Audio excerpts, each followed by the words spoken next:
వ్యవహార శైలి ప్రతి అంశంలో కూడా రాజకీయమే చేస్తుంది. తనకున్న పవర్నంతా ఎప్పుడు వాడుతుంది. వైఎస్ఆర్ కాంగ్రెస్ పార్టీ అట్లా వాడదు. మీరు 2014-19 మధ్యలో శాసన మండలిలో ఏ బిల్లునన్నా తెలుగుదేశం అడ్డుకున్నారు. వాళ్ళు విమర్శలే చేశారు. వాళ్ళు ఏమంటారంటే వాళ్ళ ఫార్ములా ఏంటి అంటే అధికారంలో ఉన్నటువంటి వాడికి అధికారం ఇచ్చారు ప్రజలు, వాళ్ళని చేసుకొనియండి, మేము విమర్శిస్తాం, తప్పు పడతాం, దాంట్లో లోపాలు ఎత్తి చూపెడతాం, కానీ ఫైనల్గా బుల్డోజర్గా జరిగేది వాళ్ళే చేసేసుకుంటారు కదా, ఎందుకు మనం దాని మీద ప్రత్యేకించి అడ్డుపడడం అనే కాన్సెప్ట్ ఉంటుంది. అయితే అప్పుడు వీళ్ళకి పూర్తి మెజారిటీ ఏం లేదు వైసీపీ, కాబట్టి అడ్డుకోలేదు. కానీ ఎలా అడ్డుకోవాలి అన్నది తెలుగుదేశం చూపించింది వీళ్ళకి.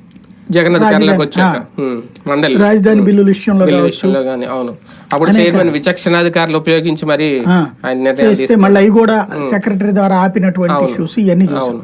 కాబట్టి ఆ రోజున వచ్చేటప్పటికి పవర్ అనేటటువంటిది ఎలా వాడాలి అన్నది, అంటే రాజకీయం అనేది నరనరాన జీర్ణించుకున్నటువంటి పార్టీ తెలుగుదేశం. రాజకీయాలు ఇంకా ఓనమాలు దిద్దుకుంటుంది వైఎస్ఆర్ కాంగ్రెస్ పార్టీ.